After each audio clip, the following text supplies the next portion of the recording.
Я просто хотел сказать, что такой опыт взаимодействия с людьми и практика, она приводит к тому, что при контакте, взаимодействии уже внутри тебя автоматически начинает знать,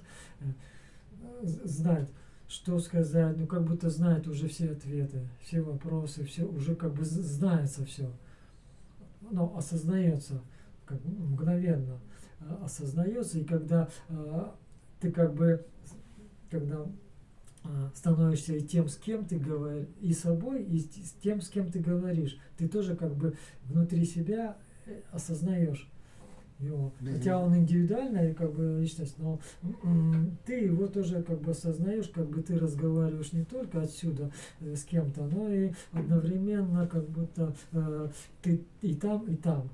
И сам себе говоришь, и в то же время отвечаешь. И вот этот процесс идет он автоматически. Круто. А тот, который знает это, он как бы вообще вне этого. Он просто как, ну, может сказать, как бы наблюдает, созерцает. И видит, как это автоматически происходит. Ну, то есть там нет концепции, нет этого. То есть ты как бы видишь, как ты сам возникаешь в другом, который проживающий. И есть тот, который уже знает это каким-то образом. Ну, каким же он знается. И чем меньше он как бы цепляется и больше доверяет, тем оно более естественнее и происходит. Ну, то есть как бы открывается, потому что в тебе ничего нету, и когда с людьми, у них как бы им включается вот эта эмпатия, они не чувствуют угрозы, нету этого.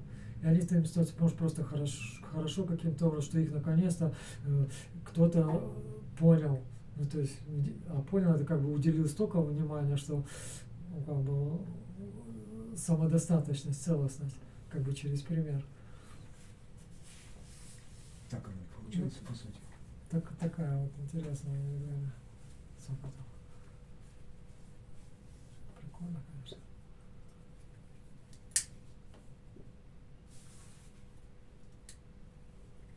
Получается такая консультация, да, и такой контакт. Человек приходит, он как бы обновляется, и всякие старые суждения, домыслы. Она как бы их расщепляет, трансформирует, да, вот это. Ну, так называемые болезни, беки, всякие фобии там, приобретенные, короче, при течение жизни, там, пока маленький был, все это как шелуха слетает, это как целительство. Да, вот это исцеление происходит, целительство, целостность.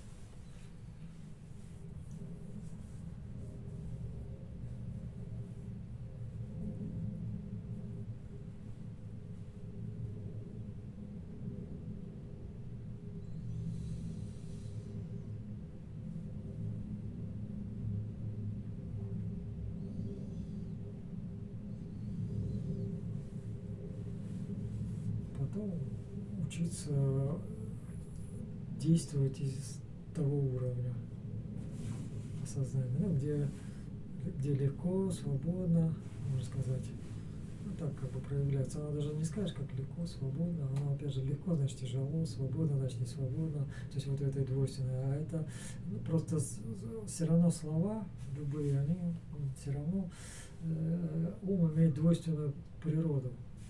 Поэтому, говоря как бы о чем-то как ни о чем, все равно не сможет как бы отразить. Он может как бы зафиксировать как бы точки, но они временные, то что временные.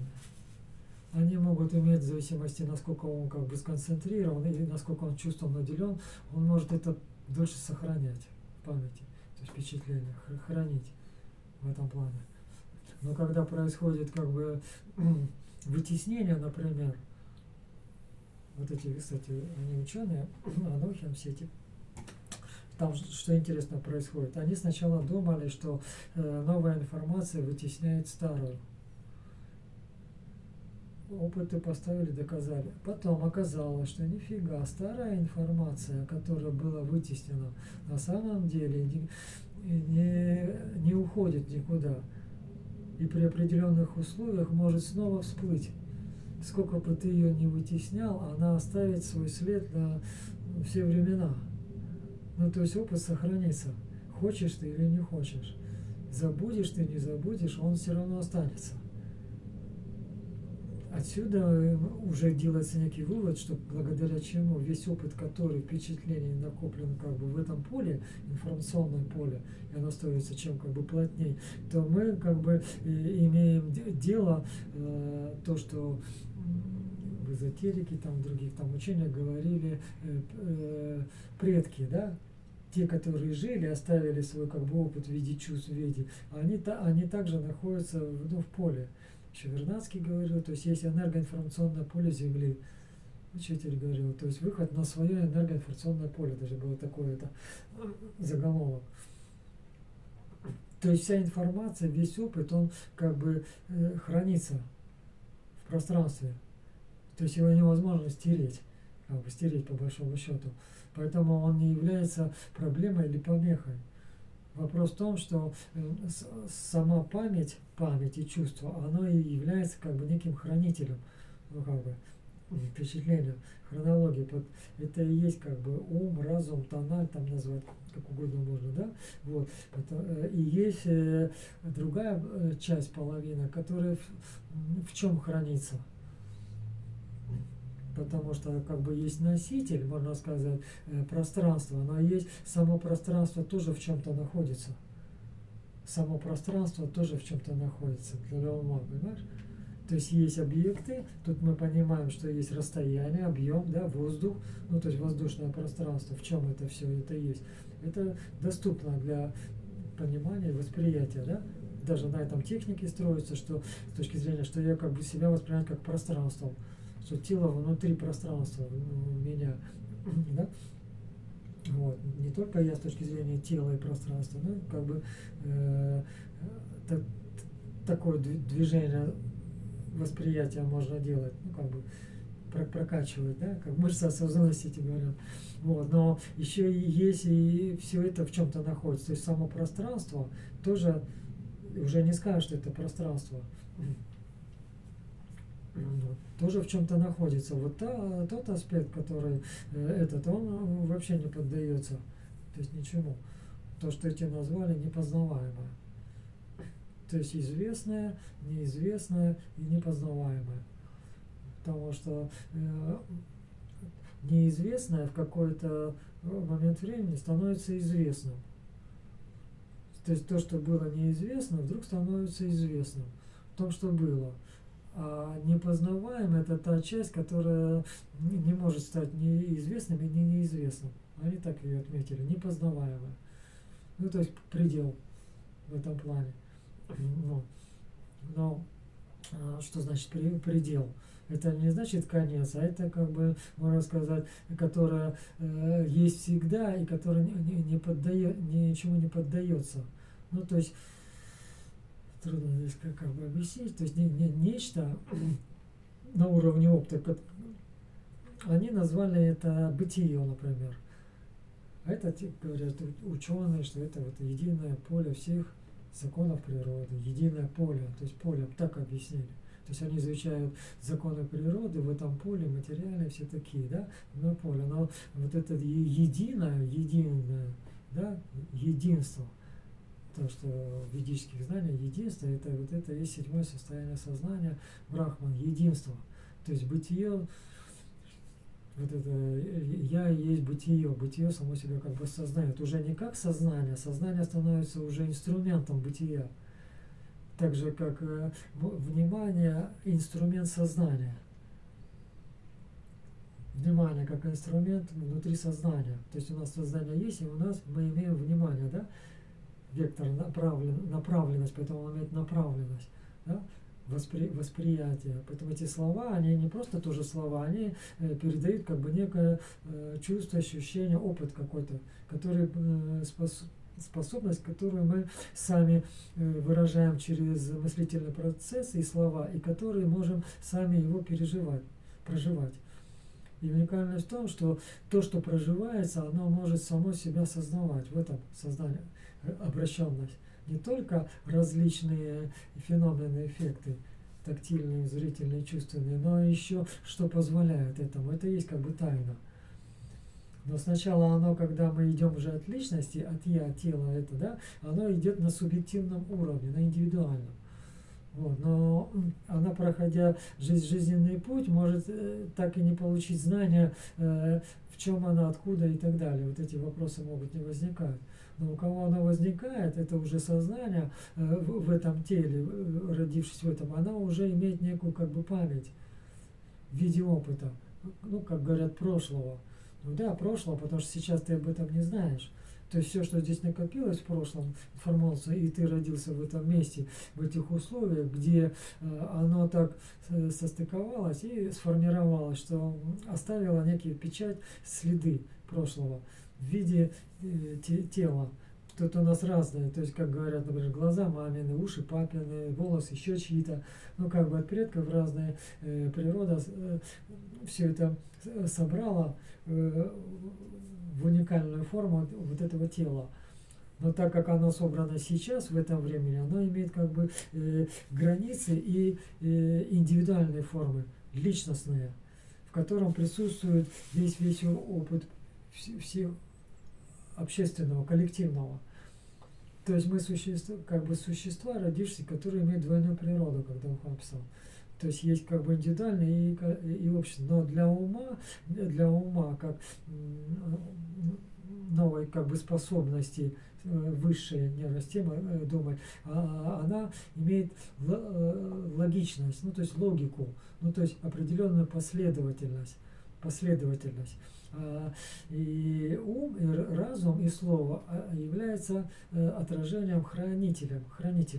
То есть через язык, через слово, отсюда эти Библии, вот эти знания, что оно в словах, в языке заложило всю память прошлого. И через этот мыслительный процесс мы можем как бы через язык, через такое свойство сознания, как бы обнаружить себя не только на уровне как бы времени в прошлом и для чего в будущем, но и знать себя, какие мы по-настоящему в этом плане. То есть язык это непростая штука уже. То есть развитие как бы высшее состояние сознания это умственное действие, то, что называют как бы человеческое. То есть другая его форма. Сознание имеет, как бы, можно сказать, не другую форму, более тонкую, в котором жизнь может жить, сохраняться в виде сознания. Поэтому мы, которые уже здесь родились, мы и помним других за счет того, что они имели сознание, и мы имели сознание на индивидуальном уровне, но мы имели сознание на этом уровне, и как наших предков, благодаря тому, что есть одно сознание на всех, общему сознанию. И поэтому у нас у всех хранится эта память. Вопрос только времени, как ее раскрывать. Отсюда технологии, методы, как раскрыть эту память. То есть вспомнить как бы все. Но вспомнить все, если мы берем такое понятие, как память, да, значит, сама память тоже где-то возникает. То есть мы обнаруживаем, что мы есть и без памяти. Когда мы как будто, как говорят, сознание потерял во сне, это некая подсказка. То есть в это время как бы памяти нету. Глубокий сон, где нету памяти.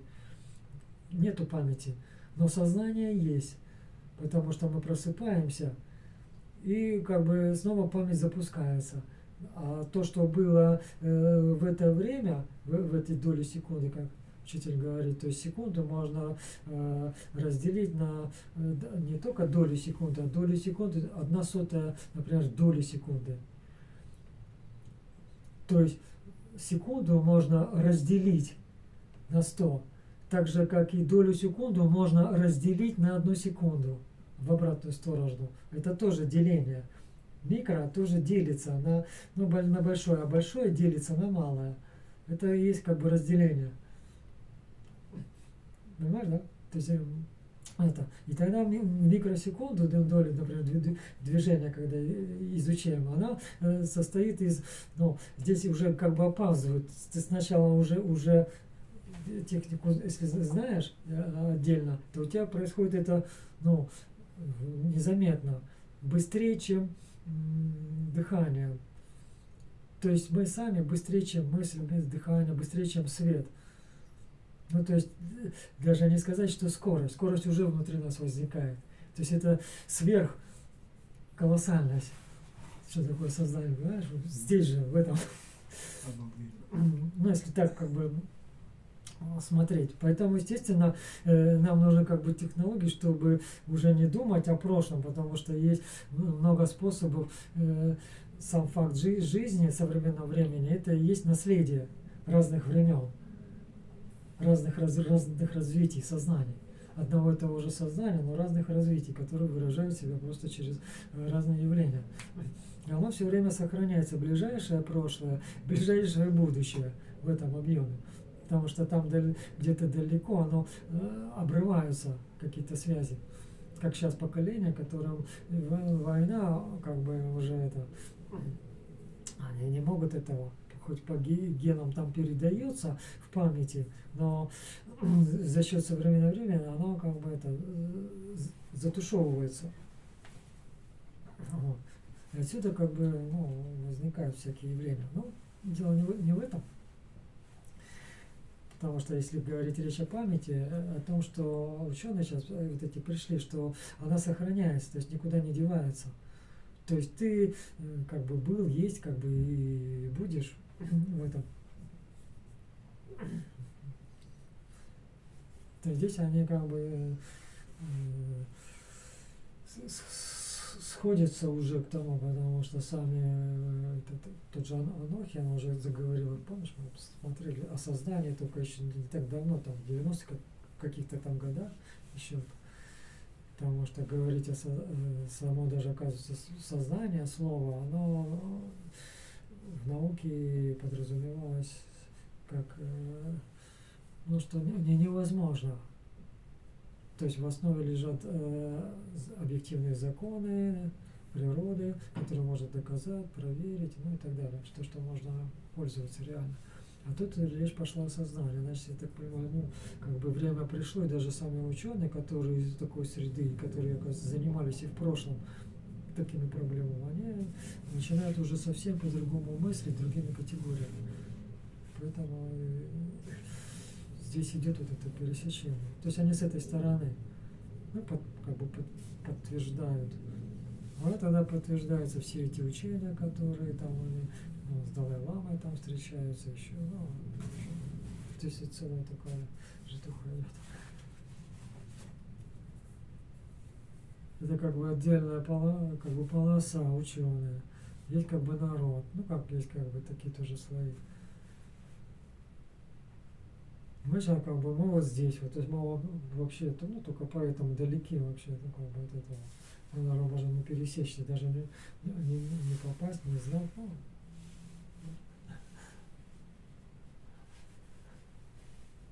В этой теме.